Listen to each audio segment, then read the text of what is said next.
حضرت انس بن مالک رضی اللہ تعالیٰ عنہ فرماتے ہیں حضرت ابو بکر صدیق بھی ساتھ ہیں، عمر فاروق بھی ساتھ ہیں، جلیل القدر صحابہ، حضور علیہ الصلاۃ والسلام کا گزر ہوا تو ایک شخص آپ کی بارگاہ میں حاضر ہوا کہ اللہ کے رسول ہمارا اونٹ جو ہے وہ سرکش ہو گیا، ہم نے بڑی کوشش کی، میں مالک ہوں، میں نے بھی کوشش کی، محلے کو جمع کیا، محلہ داروں نے کوشش کی، نکیل نہیں ڈالنے دیتا، سرکش ہو گیا، آپ نظر رحمت فرمائیں، آپ کرم فرمائیں، کوئی ایسا دم، کوئی ایسا ہیلا کر دیں کہ وہ مطیع اور فرمانبردار ہو جائے۔ یعنی کہ اس وقت لوگوں کا بھی یقین اور ایمان یہ تھا کہ اگر اللہ کے رسول چاہیں تو اونٹ بھی مطیع اور فرمانبردار بنا دیتے ہیں۔ حضرت انس بن مالک رضی اللہ تعالیٰ فرماتے ہیں کہ حضور علیہ الصلاۃ والسلام نے فرمایا چلو تمہارے گھر کی طرف چلتے ہیں۔ جب آپ اس صحابی کے گھر میں پہنچے، فرمایا، پوچھا کہ کہاں ہے وہ اونٹ، کہاں جو سرکش ہے؟ اونٹ نے جب یہ آواز سنی تو مالک کے کہنے کے بغیر اپنے جگہ سے چل کر آیا اور اللہ کے محبوب کے قدموں میں اپنا سر رکھ دیا، اور حضور علیہ الصلاۃ والسلام نے اس پر ہاتھ پھیرا، نکیل ڈال کر مالک کے ہاتھ میں پیش کر، اب اسے لے کر جاؤ اور یاد رکھنا کہ آج کے بعد یہ سرکشی نہیں کرے گا، اس واسطے کہ اس کی نکیل اللہ کے رسول کے ہاتھوں سے پڑی ہے، اور اب یہ سرکشی قیامت حیات تک نہیں کرے گا، جب تک اس کی زندگی ہے یہ تیرا بھی فرمانبردار رہے گا، تیرے رسول کا بھی مطیع رہے گا۔ حضرات گرامی، نہیں، ہم نے پہاڑوں کے بھی پڑھا سنا اور صحابہ نے اپنی آنکھوں سے دیکھا، یہ اونٹ کا سر جھکتا ہے تو ابو بکر صدیق رضی اللہ تعالیٰ عنہ عرض کرتے ہیں، آقا جانور آپ کو سجدہ کرتے ہیں، ہم انسان ہیں، ہم اس کے زیادہ حقدار ہیں کہ ہم آپ کو سجدہ کریں۔ اللہ کے رسول نے فرمایا، میری شریعت میں تعظیم سجدہ جائز نہیں، حرام ہے، لہٰذا تم سجدہ نہیں کر سکتے۔ یہ بے زباں آ کر اپنے سر قدموں میں رکھتے ہیں تو انہیں تو اجازت ہے، کیونکہ یہ عقل نہ ہونے کے باوجود سمجھتے ہیں کہ جو تابعداری رسول میں اپنی زندگی بسر کرے گا وہی دنیا میں بھی کامیاب، آخرت میں بھی کامیاب ہوگا، اور دونوں جہاں میں فلاح دارین حاصل کرنے کا حقدار ہوگا۔ احد پہاڑ، مدینہ المنورہ، بہت سے حاجی لوگ وہاں گئے، حاضری بھی دی، دیکھا بھی ہوگا، عمرہ کرنے والے جاتے ہیں زیارت کے لیے۔ مدینہ کے نواح میں احد پہاڑ، جبل احد اس کا نام ہے احادیث کی کتابوں میں، جبل کہتے ہیں پہاڑ کو، احد اس کا نام ہے، احد پہاڑ۔ ہم نے جبل عربی میں ہے تو پہاڑ اس کو ہم نے اردو میں کہہ دیا۔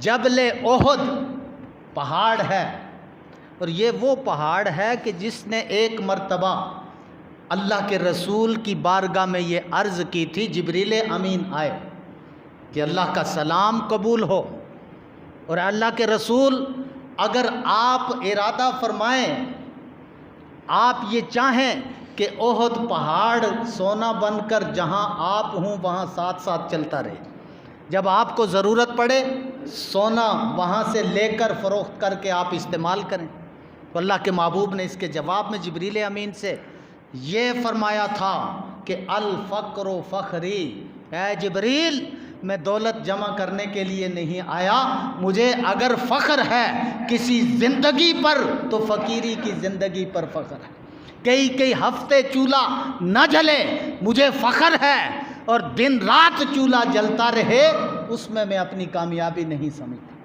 یہ وہ پہاڑ تھا، اور آج اس پہاڑ کا انداز کیا تھا؟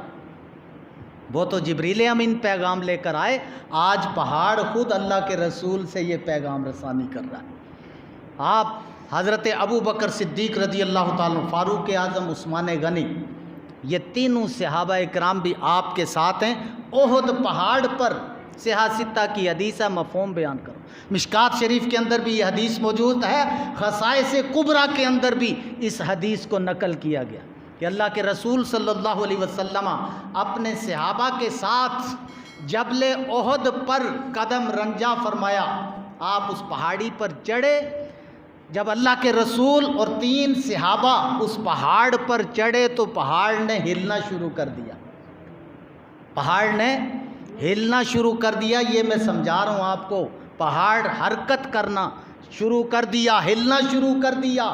لیکن اس شاخ سے پوچھئے تو وہ اس کا مفہوم حدیث کا یوں بیان کرتے ہیں کہ آج پہاڑ کو پتہ تھا کہ اللہ کے رسول مجھ پر جلوہ افروز ہو گئے, اور آمد مصطفیٰ کی خاطر پہاڑ نے اپنے عشق کا اظہار کرتے ہوئے پہاڑ پر وجد طاری ہو گیا کہ آج اللہ کے رسول مجھ پر قدم رنجا فرما رہے ہیں.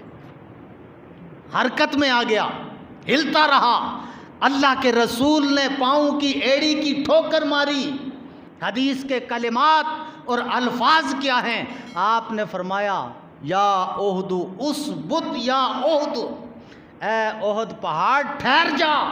پتہ یہ چلا کہ پہاڑ بھی رسول کی سنتے مانتے بھی ہیں اور اتباع بھی کرتے ہیں, تبھی تو سن کر احد پہاڑ ٹھہر گیا. اسبت یا احد, اے احد پہاڑ ٹھہر جا.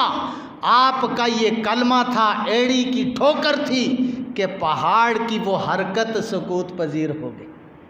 اس کے بعد 3 صحابہ کے سامنے اللہ کے رسول نے فرمایا کہ یہ احد پہاڑ جو ہے یہ ہم سے محبت کرتا ہے, ہم اس سے محبت کرتے ہیں. وہ پہاڑ اگر رسول سے محبت کر کے اے امتی تجھ سے بازی لے گیا تو پہاڑ افضل ہو گیا, تیری بارگاہ رسالت میں کوئی وقت باقی نہ رہے. چاہیے تو یہ کہ تیری وقت, تیرا درجہ اس پہاڑ سے کہیں بڑھ کر ہو کہ تو انسان ہے. اللہ نے تجھے گویائی کی طاقت دی ہے, عقل دیا ہے, حسن و کمال جمال دیا ہے, بڑی نعمتوں سے مالا مال کیا ہے. پھر بھی اگر تو مطیع نہ بنا, احد پہاڑ تجھ سے افضل ہو گیا. آپ نے فرمایا ما علیک الا نبی و صدیق و شہیدان. اے احد پہاڑ تو حرکت کرتا ہے, تجھے علم نہیں, آج تجھ پر ایک نبی ہے, ایک صدیق ہے اور 2 شہید کھڑے ہیں. 2 شہید کھڑے ہیں. حضرت ابو بکر صدیق ہیں, ساتھ کھڑے ہیں, سب کو پتہ ہے آپ صدیق ہیں. حضور نے فرما دیا کہ انت صدیق, ہمیں علم آ گیا کہ آپ ابو بکر صدیق ہیں.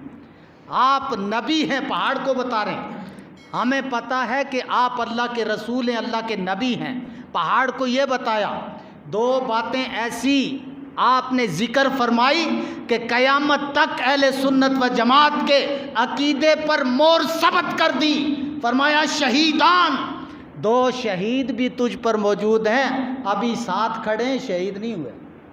اللہ کے رسول احد پہاڑ پر کھڑے ہو کر یہ علم رکھتے تھے, یہ جانتے تھے کہ عمر ابن خطاب بھی شہید ہوں گے, عثمان غنی بھی شہید ہوں گے.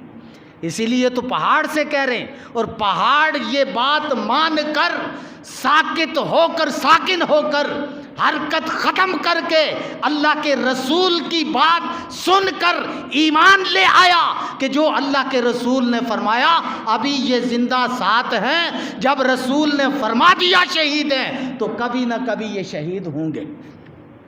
پتہ چلا کہ کل کی خبر بھی دی تو پہاڑ کے سامنے, اور پہاڑ نے سنی اور مان کر سکوت پذیر ہو گیا. وہ جانتا تھا جو رسول فرمائے وہ حق ہوتا, چاہے وہ آج کی بات ہو, کل کی بات ہو, قیامت کی بات ہو, پردے کے اندر کی بات ہو یا پردے سے ظاہر کی بات ہو. جو اللہ کے رسول فرمائے وہ حق ہوتا ہے, وہ وحی ہے.